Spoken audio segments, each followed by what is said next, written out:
Patotoo po, karanasan ko po sa Baguio noong ako po ay wala pa sa pagiging Kristiyano at saka ngayon po na isa na po akong Christian, karanasan ko po na ikwento ko po sa inyo.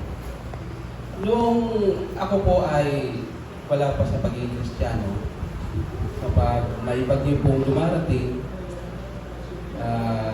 grabe po yung aking pangangamba. Muntik na nga po ako noon na magkaroon ng nervous. Pero po sa minsan po, wala pa po ako sa pagiging Kristiyano. Meron po ako nung bisyo pa po, may inom pa ako. Dinadala ko lang po sa bisyo, mag-inom para mawala konti yung aking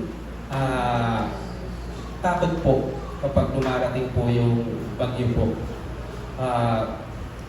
Ngayon po na nasa pagiging Kristiyano po ako, sabi ko sa kapag dumarating po yung bagyo, sabi ko po sa mga nagkikwento na may bagyo na naman po na darating, sabi ko sa kanila,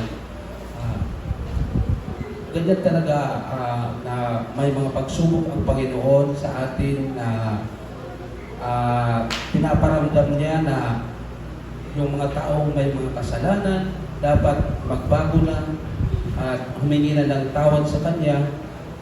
At sabi ko nga po na ito ang panahon na may bagyo na kailangan na mag-isip-isip na po yung mga taong may mga kasalanan na huwag nang gumawa po ng kasalanan.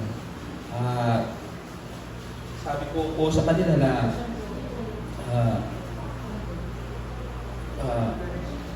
ang kaibahan po noong hindi pa ako sa pagiging Kristiyano, grabe po yung aking katakutan. Ngayon po na nandito na po ako sa pagiging Kristiyano, sabi ko, may Diyos ako na maaasahan sa buhay. Kahit anong mangyari, hindi ako pabayaan ng Diyos. Nung isang gabi nga po na para paparating na yung bagyo, naghanda po ako sa bahay ko na yung mga ipapako, aking ginawa po. Bago po ako umalis doon, ako na lang po ang naiwan sa bahay. Yung pamilya ko po pumunta lang kay Brother Dennis, nakituloy kami.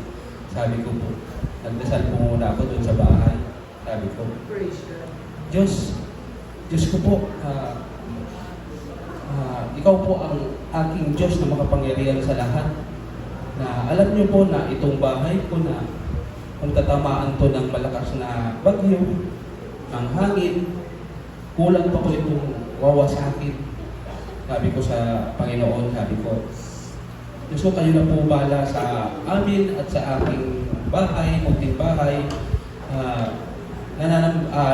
Naniniwala po ko sa iyo na hindi mo po kami pababayaan. Salamat po. Maganda din po sa bawat isa.